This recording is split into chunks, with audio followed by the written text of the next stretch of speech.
नमस्ते Bharat. BPSC teacher 3.0 और 4.0 को देखते हुए जीके जीएस को क्वेश्चन के माध्यम से हम पढ़ रहे हैं। यह आपके इस एग्ज़ाम बीपीएससी टीचर के एग्ज़ाम में काफ़ी काम आएगा।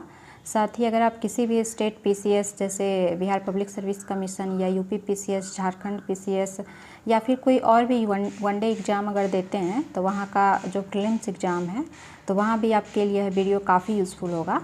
हमने जीके जीएस के इंडियन पॉलिटी भाग से स्टार्ट किया है, जो कि एनसीईआरटी और एससीईआरटी के क्वेश्चन का यह कलेक्शन है। यह बुक हमने क्वेश्चन नंबर जो है 60 तक कंप्लीट कर लिया है और हम हर क्वेश्चन के कुछ डिटेल्स को देखते हैं, जिससे कि आप उस एग्ज़ाम में आप अगर जाते हैं तो वहाँ से अगर कोई भी क्वेश्चन पूछता है तो आप उस क्वेश्चन को जो है अच्छे से टैकल कर सकें। तो 60 तक हमने कंप्लीट कर लिया है। 61 से अभी हम इस पढ़ते हैं। 61 नंबर क्वेश्चन जो है राज्यसभा के बारे में पूछा हुआ है कि हाँ, राज्यसभा के संदर्भ में कौन सा कथन जो है सही नहीं है, ये पूछ रहा है। कौन सा कथन सही नहीं है? तो पहला नंबर ऑप्शन क्या है कि राज्यसभा एक स्थायी संस्था है। तो राज्यसभा एक स्थायी संस्था, ये बात तो सही है, क्योंकि राज्यसभा जो है कभी भंग नहीं किया जा सकता है, वो एक जो है स्थायी संस्था है। तो ये स्टेटमेंट तो सही है, तो ये आंसर हमारा नहीं होगा। दूसरा कथन क्या है, दूसरा ऑप्शन क्या है कि इसमें 1/3 सदस्य जो हैं प्रत्येक 2 वर्ष पर रिटायर होते हैं। हाँ, तो ये भी सही ऑप्शन है कि 1/3 जो सदस्य होते हैं राज्यसभा के प्रत्येक 2 वर्ष पर जो है सेवानिवृत्त होते हैं। तीसरा ऑप्शन क्या है कि राज्यसभा का गठन जो है 1958 में हुआ था। तो ये स्टेटमेंट क्या है, गलत है। राज्यसभा का गठन 1958 में नहीं बल्कि कब हुआ है, 1952 में हुआ है। तो पूछ रहा था क्या क्वेश्चन कि सही नहीं है, तो आंसर हमारा क्या हो जाएगा, सी हो जाएगा। ये सही नहीं है। चौथा क्या है ऑप्शन कि राज्यसभा के 12 सदस्य जो हैं राष्ट्रपति द्वारा मनोनीत होते हैं। तो हाँ, ये ऑप्शन भी क्या है, सही है कि राज्यसभा के द्वारा जो है 12 सदस्य मनोनीत किया जाता है राष्ट्रपति द्वारा। तो हम राज्यसभा के बारे में कुछ जो है डिटेल्स पढ़ लें। बेसिक जो कुछ बातें हैं उसको हम पढ़ लेते हैं। पहले अगर हम राज्यसभा को देखें तो राज्यसभा जो क्या है, संसद का भाग है। किसका भाग माना जाता है, ये संसद का भाग माना जाता है। और जब भी हम संसद की बात करते हैं तो भारतीय संविधान के अनुच्छेद नंबर जो है 79 की बात करते हैं। 79 में किसका जिक्र है, संसद का जिक्र है। 79 में संसद का जिक्र है। और जब भी हम संसद कहते हैं तो संसद 3 पार्ट से मिलकर बनता है। किससे किससे मिलकर बनता है, 3 पार्ट से। एक भाग होता है राष्ट्रपति प्रेसिडेंट जो होते हैं किसके भाग होते हैं, संसद के भाग होते हैं। और दूसरा जो है राज्यसभा और तीसरा क्या है, लोकसभा। तीसरा लोकसभा। तो इस तरह से जो है संसद के 3 पार्ट है, राष्ट्रपति, राज्यसभा और लोकसभा। वहीं अगर हम संविधान का अनुच्छेद देखें कि राज्यसभा का वर्णन किस में है, राष्ट्रपति का वर्णन और जो है लोकसभा का वर्णन। तो यहाँ हम राज्यसभा और लोकसभा को देख लेते हैं। तो राज्यसभा का जो वर्णन है आर्टिकल नंबर कितना है, आर्टिकल नंबर 80 में है। और वहीं जो है लोकसभा का वर्णन किस में है, आर्टिकल नंबर 81 में है। लेकिन संसद का वर्णन कहाँ है, अगर संसद रहेगा तो संसद का वर्णन जो है किस में है, 79 में है। तो इस तरह से आप कंटिन्यूटी में याद रख सकते हैं 79, 80 और 81। 79 संसद, 80 राज्यसभा और 81 क्या है, लोकसभा। तो ये तो हुआ कुछ बेसिक बात राज्यसभा के बारे में। और राज्यसभा की संरचना का जिक्र किस में है, तो राज्यसभा कैसा होगा, उसमें कितने सदस्य होंगे, उसका स्ट्रक्चर क्या होगा, तो उसका वर्णन जो है आर्टिकल नंबर कितने में है, 80 में है। आर्टिकल नंबर 18 में राज्यसभा का वर्णन है। राज्यसभा में जो है सदस्यों की मैक्सिमम संख्या कितनी होगी, मैक्सिमम सदस्य संख्या जो है 250 होगी। लेकिन वर्तमान में प्रेजेंट में कितना है, प्रेजेंट में 245 जो हैं राज्यसभा के सदस्य हैं। इस 245 में से जो हैं 233 कहाँ से आते हैं, इस राज्यों से उनका प्रतिनिधित्व होता है। और जो हैं 12 राष्ट्रपति के द्वारा मनोनीत किए जाते हैं। जो ऑप्शन नंबर डी में दिया हुआ था, तो 12 राष्ट्रपति द्वारा मनोनीत किए जाते हैं। इस प्रकार से 233 + 12 245 जो है प्रेजेंट में राज्यसभा का क्या है, स्ट्रेंथ दिया हुआ है। राज्यसभा के सदस्य बनने के लिए मिनिमम एज कितना होना चाहिए, तो मिनिमम एज जो है राज्यसभा के सदस्य बनने के लिए 30 वर्ष है। वहीं राज्यसभा क्या है, एक स्थायी सदन है। और इस राज्यसभा है स्थायी सदन, लेकिन इसके सदस्यों का कार्यकाल जो है 6 वर्ष के लिए होता है। इसके सदस्य का कार्यकाल कितना होता है, 6 वर्ष के लिए होता है। और इसके 1/3 सदस्य जो हैं प्रत्येक 2 वर्ष बाद सेवानिवृत्त होते हैं, जो ऑप्शन नंबर किस में दिया हुआ था, बी में दिया हुआ था। और राज्यसभा के सदस्य जो हैं मैक्सिमम कहाँ से आते हैं, तो मैक्सिमम यूपी से आते हैं 31 सदस्य। वहीं जो है बिहार, जो कि हम बीपीएससी देते हैं, तो बिहार से कितने सदस्य आते हैं राज्यसभा में, तो 16 आते हैं।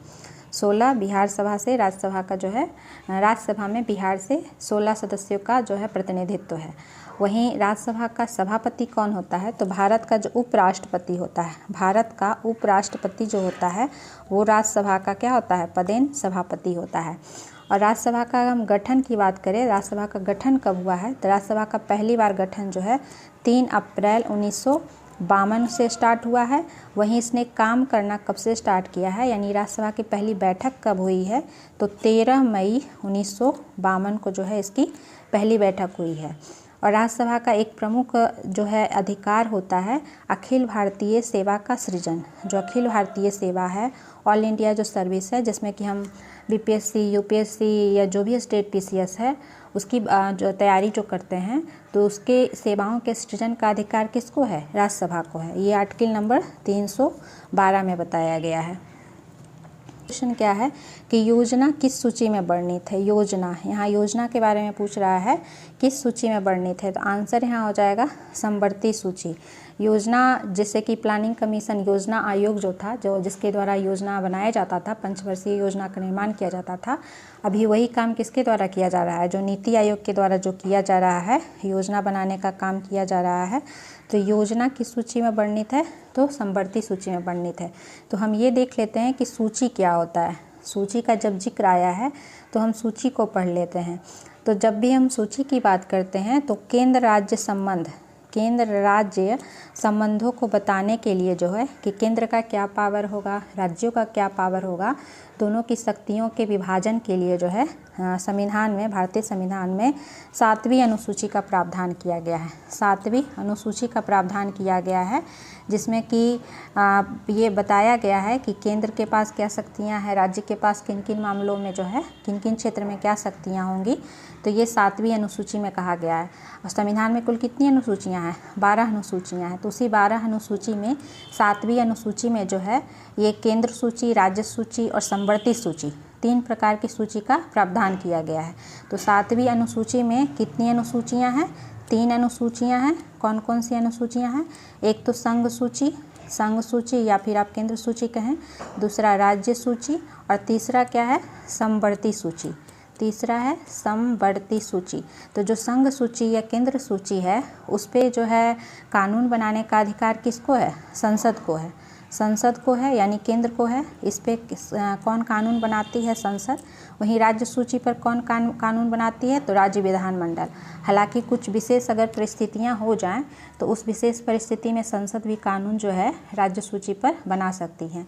वहीं समवर्ती सूची पर कानून बनाने का अधिकार संसद और राज्य विधानमंडल दोनों को है, लेकिन अगर विरोध हो दोनों के कानून में तो संसद का कानून जो है अधिक प्रभावी होगा। वहीं यहाँ से भी क्वेश्चन पूछता है कि संघ सूची में कुल कितने विषय हैं, तो संघ सूची में जो है कुल 100 विषय हैं। जब मूल संविधान था तो मूल संविधान में 97 विषय हुआ करते थे, लेकिन अभी वर्तमान में कुल कितने विषय हैं शामिल, कि 100 विषय पर जो है कानून बना सकती है केंद्र।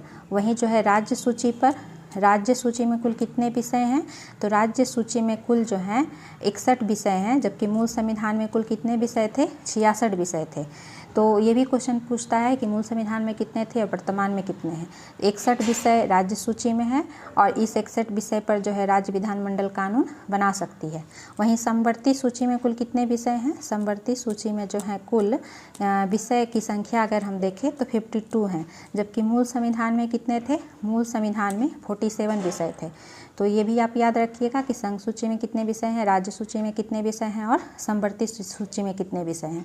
अगर आप कुछ संघ सूची का एग्जाम्पल देखना चाहें तो संघ सूची जैसे कि रक्षा मामले हो गया या फिर कुछ विदेशी मामला हो गया या अंतर्राष्ट्रीय जो कुछ संधियां होती हैं, तो ये सब किसका विषय है, ये सब संघ सूची का विषय है।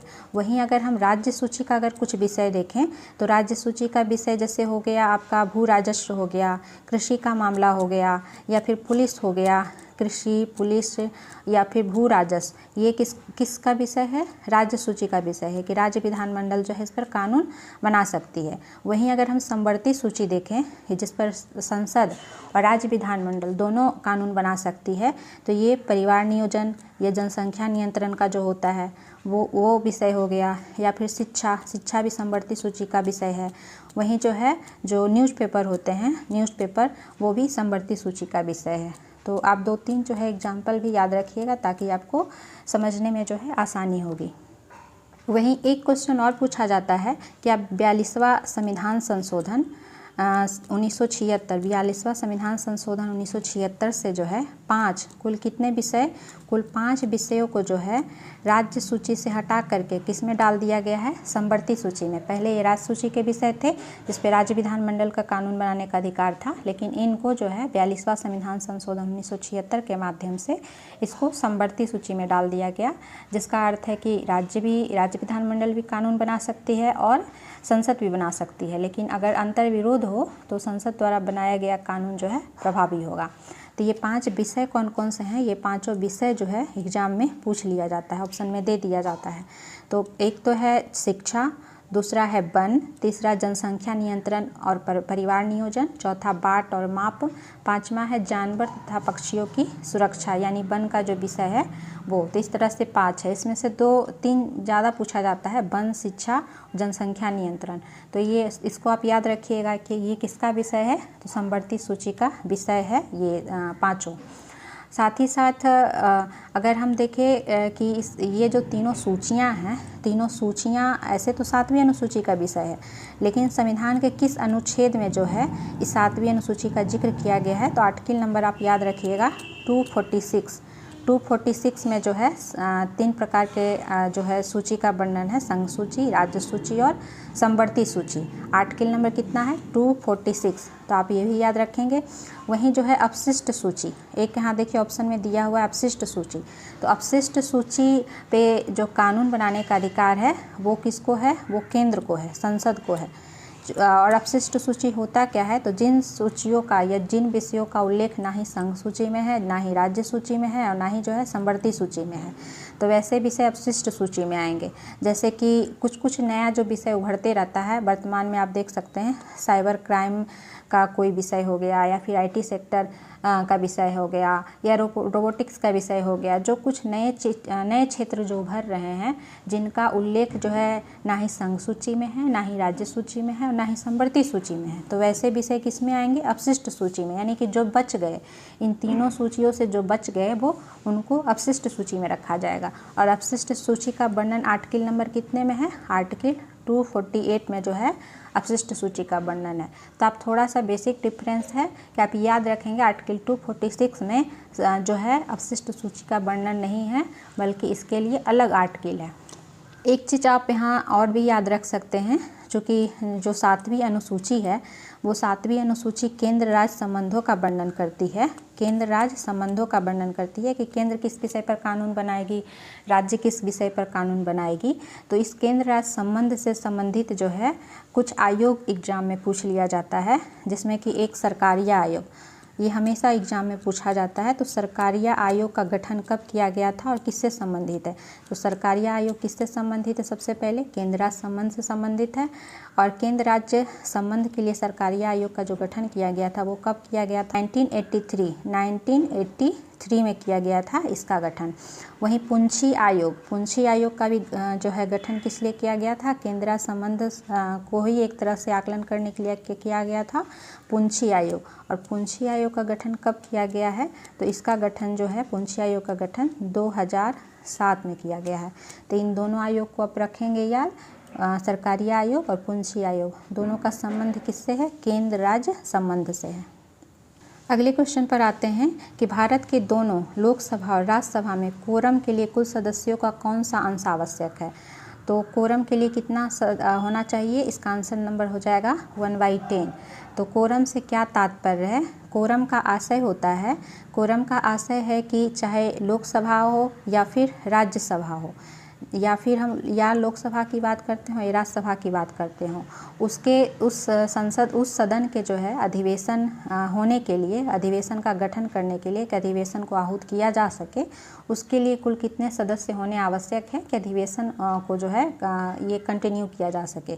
तो जितने सदस्य हैं उस सदस्य के 1/10 सदस्य अगर उपस्थित हैं तो जो भी सदन है, लोकसभा है तो लोकसभा के अध्यक्ष और राज्यसभा है तो राज्यसभा के सभापति जो है उस सदन को जो है कंटिन्यू कर सकते हैं। तो लोकसभा के लिए जो है, लोकसभा के मैक्सिमम सदस्यों की संख्या कितनी होती है, तो 552 होती है। तो 552 चुकी है, तो अगर हम इसका 1/10वां भाग करें 552 और गुने 1/10 करें, यानी कि 55 सदस्य जो हैं लोकसभा के लिए कोरम होने के लिए आवश्यक है, यानी लोकसभा की बैठक होने के लिए आवश्यक है। वहीं राज्यसभा की हम बात करें तो राज्यसभा के मैक्सिमम सदस्यों की संख्या कितनी होती है, 250 हो सकती है। इसका स्ट्रेंथ कितना है राज्यसभा का, 250। तो 250 का अगर हम 10वां भाग करें तो इसका कितना हो जाएगा, इसका 10वां भाग, तो 25 हो जाएगा। यानी राज्यसभा का सदन जो है कंटिन्यू होने के लिए अगर 25 सदस्य हैं उपस्थित तो वो सदन कंटिन्यू हो सकता है। तो और ये अधिकार किसके पास होता है, तो राज्यसभा के मामले में राज्यसभा के सभापति या उस समय जो भी उसका जो है अध्यक्षता कर रहे हों, और लोकसभा के मामले में लोकसभा का अध्यक्ष या उस समय जो भी उसकी अध्यक्षता कर रहे हों, उनको ये अधिकार होता है कि ये कोरम अगर हो जाए तभी जो है सदन को कंटिन्यू किया जाता है। नेक्स्ट क्वेश्चन है कि संसद द्वारा पास किया हुआ विधेयक तभी एक नियम या कानून बनता है जब उसे निम्नलिखित में से किसने पास किया हो। तो यहाँ संसद का तात्पर्य क्या होता है, लोकसभा और राज्यसभा। यदि कोई विधेयक जो है लोकसभा से भी पास हो गया, राज्यसभा से भी पास हो गया, जो तब जो है फाइनली अगर राष्ट्रपति भी उस पर हस्ताक्षर कर दे, तब वो जो है विधेयक क्या बन जाता है, कानून बन जाता है। पहले रहता है क्या, बिल, विधेयक होता है। जब लोकसभा और राज्यसभा में पास होता है तब ये बिल या विधेयक के रूप में होता है। जब राष्ट्रपति का हस्ताक्षर हो जाता है तब ये क्या बन जाता है, एक्ट या फिर कानून बन जाता है। तो किसके हस्ताक्षर से ऐसा होता है, कानून बनता है, तो राष्ट्रपति के हस्ताक्षर के बाद। नेक्स्ट है कि भारतीय संविधान के अंतर्गत निम्नलिखित में से कौन एक भारतीय का मूल अधिकार जो है नहीं है। यहाँ पूछ रहा है क्या क्वेश्चन, जो कि मूल अधिकार नहीं है, जो भारतीयों को नहीं मिला हुआ है। तो पहला ऑप्शन क्या है नंबर, कानून के समक्ष समानता। तो कानून के समक्ष समानता जो है आर्टिकल किसके तहत आता है, 14 के तहत आता है, ये तो है मूल अधिकार। वहीं दूसरा क्या है, अपना शिक्षण संस्थान बनाने पर प्रतिबंध। तो ये जो है नहीं है, चूँकि प्रतिबंध नहीं है, बल्कि हमने पढ़ा था कि आर्टिकल नंबर 29 और 30 में क्या है, संस्कृति और शिक्षा संबंधी अधिकार। तो जिसमें आर्टिकल नंबर जो 30 है, आर्टिकल 30 क्या कहता है कि कोई भी अल्पसंख्यक वर्ग अपनी पसंद का शैक्षणिक संस्था चला सकता है, ना कि प्रतिबंध उस पर किया गया है। तो चलाने का अधिकार दिया गया है, जो कि मूल अधिकार में शामिल है। प्रतिबंध नहीं लगाया गया है, वो भी किसको, अल्पसंख्यक वर्ग को।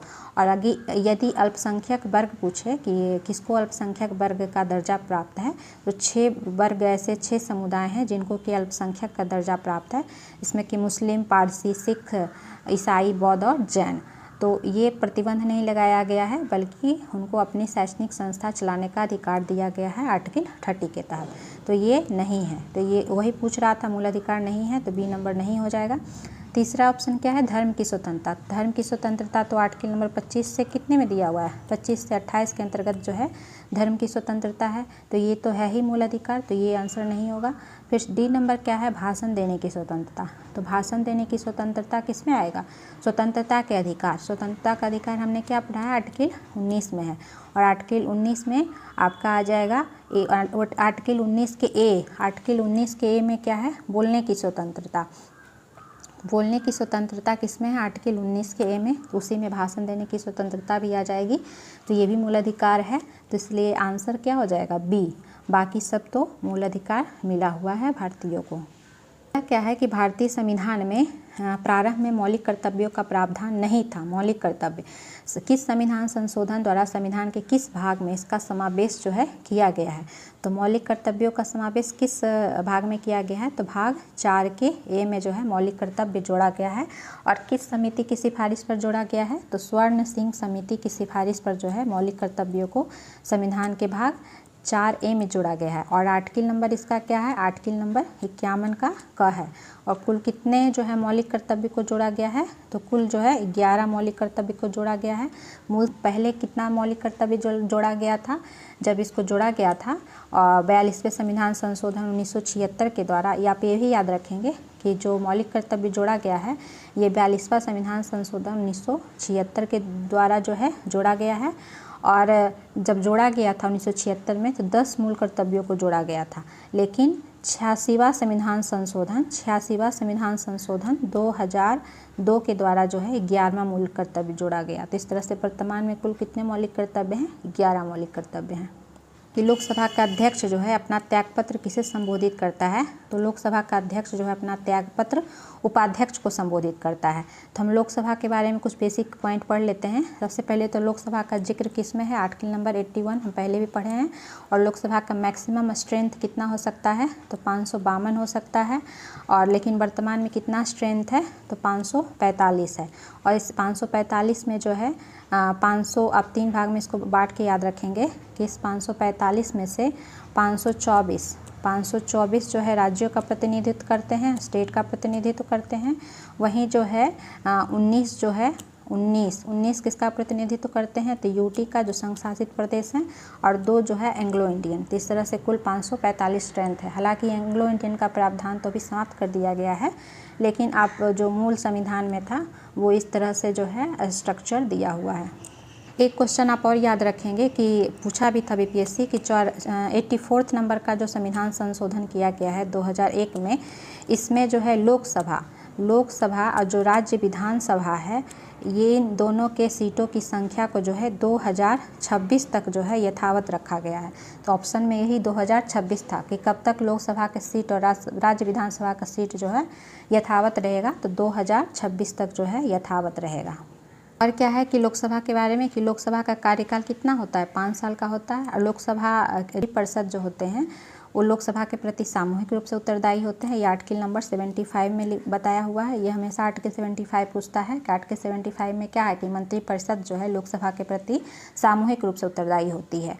और लोकसभा की 2 बैठक के बीच जो है 6 माह से अधिक का अंतर नहीं होना चाहिए। ये भी क्वेश्चन पूछता है कि कितना अंतर नहीं होना चाहिए लोकसभा की 2 बैठकों के बीच, तो 6 माह से अधिक का अंतर नहीं होना चाहिए।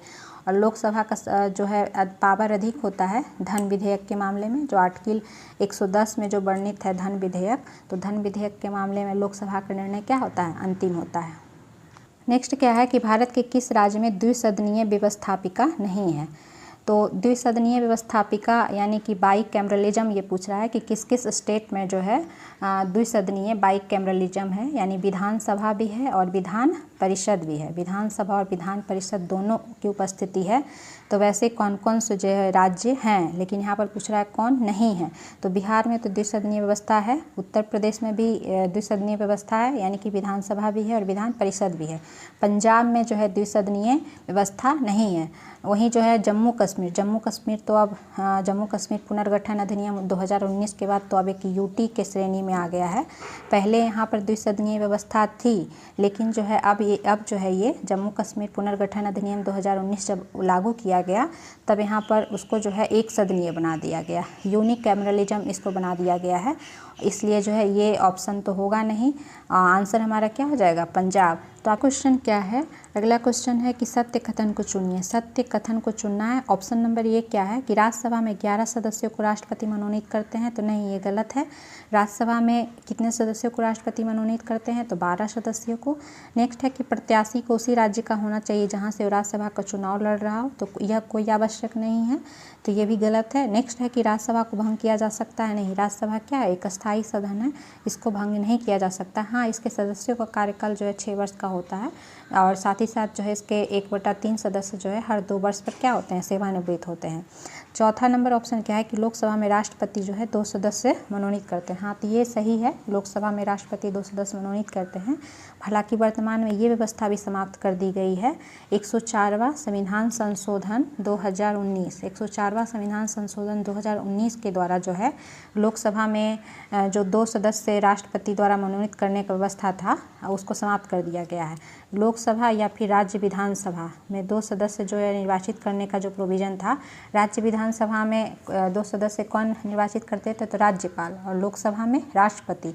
तो ये व्यवस्था जो है समाप्त कर दी गई है 104वां संविधान संशोधन 2019 के द्वारा।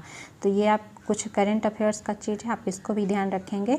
और लोकसभा में जो 2 एंग्लो इंडियन को जो मनोनीत करने का जो प्रावधान था, वो आर्टिकल नंबर कितना है, आर्टिकल नंबर 331 है। वहीं राज्य विधानसभा से अगर हम देखें तो राज्यसभा विधानसभा में 2 एंग्लो इंडियन जो मनोनीत करने का अधिकार जो राज्यपाल को है, वो आर्टिकल नंबर कितना है, आर्टिकल नंबर वो 333 है। तो आप ये भी याद रखेंगे। हालांकि ये प्रोविज़न क्या कर दिया गया है, समाप्त कर दिया गया है, लेकिन मूल संविधान से में ये प्रोविज़न था। तो आप ये ऑप्शन के अनुसार, यहाँ क्वेश्चन के अनुसार जो है डी नंबर ऑप्शन हो जाएगा। बाकी सब जो है सत्य कथन दिया हुआ है, डी नंबर ही सत्य दिया हुआ है। तो इस तरह से हमने जो है 17 नंबर क्वेश्चन 10 क्वेश्चन तक पढ़ा और इसके डिटेल्ड एक्सप्लेनेशन को भी पढ़ा है। यदि हमारा ये प्रयास आपको पसंद आ रहा हो तो आप हमारे इस यूट्यूब चैनल को अधिक से अधिक लाइक करें, शेयर करें और सब्सक्राइब करें। फिर मिलते हैं, धन्यवाद।